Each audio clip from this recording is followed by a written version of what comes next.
महादेव, जय भोलेनाथ। नमस्कार, मैं साधना पांडे मार्गदर्शन पे आपका स्वागत करती हूँ। दोस्तों, मैं बात करने वाली हूँ एकादशी तिथि के बारे में कि इस बार दिसंबर महीने की अंतिम यानी कि मार्गशीर्ष महीने की अंतिम आखिरी एकादशी किस दिन पड़ रही है। एकादशी को लेकर के संशय की स्थिति है, क्योंकि 22 और 23 दोनों दिनों में एकादशी है, तो किस दिन की एकादशी का व्रत करना हमारे लिए श्रेष्ठ होगा। साथ साथ ये जानेंगे कि एकादशी का पारण हमें किस दिन करना होगा। एकादशी से जुड़ी हुई संपूर्ण जानकारियाँ आपको इस वीडियो में मिलेंगी। दोस्तों, वैसे तो हर माह की एकादशी अपने आप में महत्वपूर्ण है, परंतु अगहन मास मार्गशीर्ष मास जिसको कि भगवान विष्णु ने स्वयं अपना नाम दिया है, कहा है कि महीनों में मैं अगहन यानी कि मार्गशीर्ष हूँ।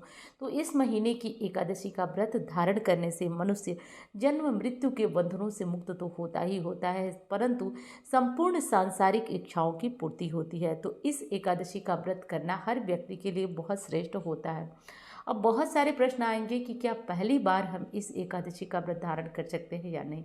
तो अभी नहीं, थोड़ा सा आप रुक जाइए, जब तक आप नई संवत यानी कि होलिका दहन के बाद से ही कोई नया व्रत आप प्रारंभ कर सकते हैं। तो हर वीडियो में कमेंट आता है, इसलिए मैंने पहले ही आपको क्लियर कर दिया। अब चलिए जानेंगे एकादशी कब पड़ रही है, क्या करना है, एकादशी से जुड़ी हुई संपूर्ण जानकारियाँ। तो हर बार की तरफ वही प्रार्थना है दोस्तों कि आपको वीडियो अच्छी लगे तो लाइक ज़रूर करिए और चैनल को भी सब्सक्राइब कर लें ताकि इस तरह की जानकारियाँ आपको मिलती रहें। देखिए, मोक्षदा एकादशी 22 और 23 दिसंबर दोनों ही दिन मनाई जाएगी। पंचांग के अनुसार मार्गशीर्ष मास के शुक्ल पक्ष की मोक्षदा एकादशी की तिथि जो है वो प्रारंभ हो रही है प्रातःकाल 8:16 पर और समाप्त होगी 23 दिसंबर 2023 को सुबह 7:11 पर। तो ऐसे में 22 तारीख को जो है वो सामान्य गृहस्थ जन व्रत रख सकते हैं और 23 तारीख को जो है वो वैष्णव जन व्रत रख सकते हैं।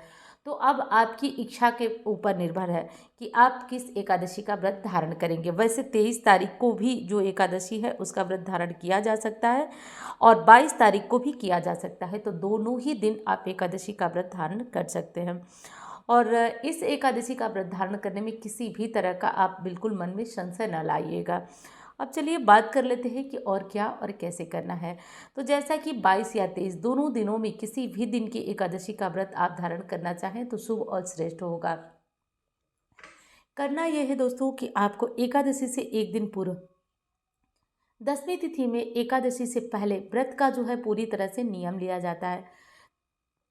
करना ये होता है कि आप अपने व्रत से पूर्व आप अच्छी तरह से साफ़ सफाई कर लें और घर की साफ़ सफाई के साथ साथ जो है हमें अपनी शरीर की शुद्धि भी कर लेना चाहिए। शरीर की शुद्धि का मतलब कि महिलाएं इस व्रत को कर रही हैं तो 1 या 2 दिन पहले अपने बाल वगैरह साफ़ कर लें।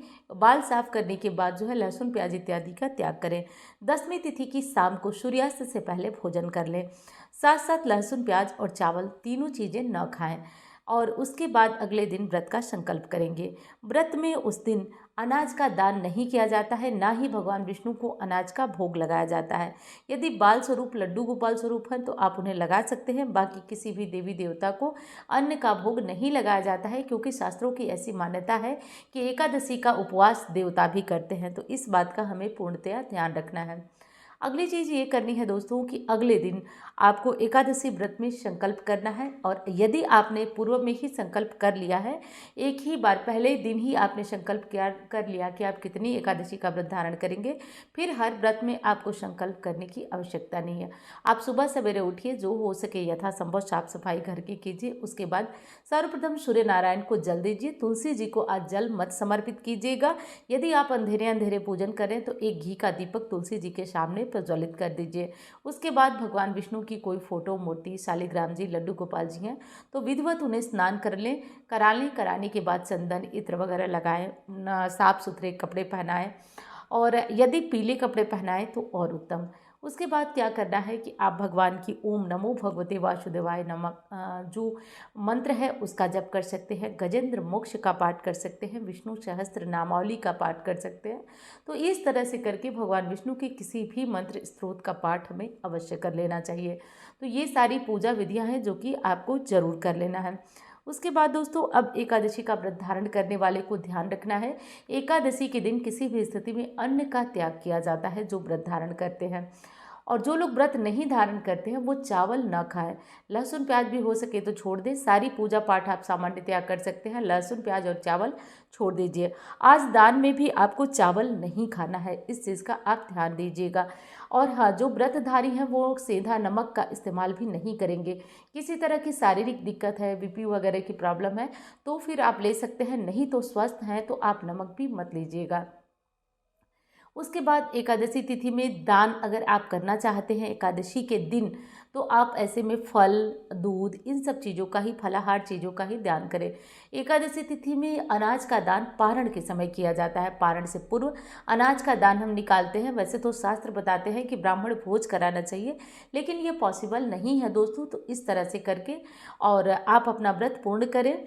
और हाँ दोस्तों, एक ज़रूरी सूचना आपको देने वाली हूँ कि नया साल आ रहा है।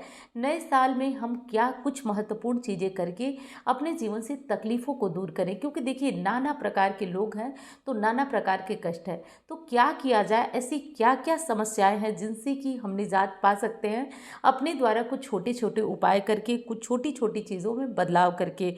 तो आज रात यानी कि 20 तारीख को, 20 दिसंबर को रात 8:30 बजे मैं लाइव जुड़कर कुछ महत्वपूर्ण विषयों पर चर्चा करूँगी।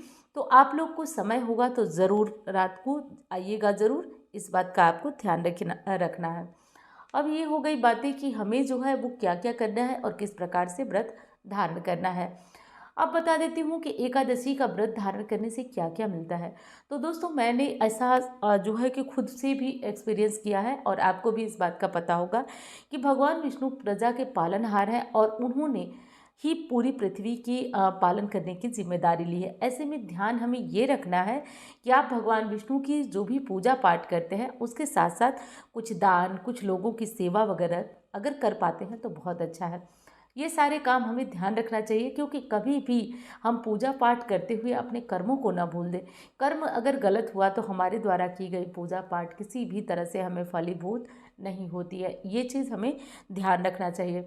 अगली चीज़ है कि अब हमारा व्रत जो है वो ध्यान से हमने व्रत रखा, सब कुछ किया। जो व्रत नहीं किए हैं वो भी इन नियमों का ध्यान ज़रूर रखेंगे जो मैंने अभी अभी आपको बताया। अब चलिए बात कर लेते हैं पारण क्या और कैसे करना है। लेकिन दोस्तों, उससे पहले कहना चाहूँगी, इंस्टाग्राम, फेसबुक मुझे फॉलो नहीं किए तो कर लीजिए। और हाँ, अगर मुझसे कुंडली दिखाकर पर्सनल परामर्श लेना चाहते हैं तो केवल और केवल यही मेरा नंबर है जो आप स्क्रीन पे इस समय देख रहे हैं। कमेंट बॉक्स में किसी भी तरह का नंबर दिया जा रहा है दोस्तों, तो विश्वास करिए उस नंबर पे आप किसी भी तरह से भरोसा मत करिए। अब देखिए, जो लोग व्रत कर रहे हैं 22 दिसंबर को, वो लोग क्या करेंगे कि दोपहर को 1:22 से दोपहर को 3:23 के बीच पारण कर लें। और जो वैष्णव संप्रदाय के लोग हैं जो 24 दिसंबर, वो लोग 23 को व्रत रखेंगे और 24 को पारण करेंगे सुबह 7:10 से 9:14 के बीच। तो ये है आपके पारण का मुहूर्त, इसे ध्यान रखिएगा दोस्तों। और अंत में फिर आपसे वही चीज़ कहना चाहूँगी कि आपको वीडियो पसंद आती है तो आप ज़रूर चैनल को सब्सक्राइब करें और वीडियो को लाइक करें। आपके लाइक और आपके साथ जुड़ने से ना जो ऊर्जा मिलती है उसका वर्णन करना बहुत मुश्किल है, और इसलिए मैं हर वीडियो में आपको याद दिला देती हूँ दोस्तों। तो आप लोग भी भूलिएगा मत। और चलिए मिलती हूँ अगले वीडियो में, तब तक भोलेनाथ का नाम लेते रहिए। हर हर महादेव।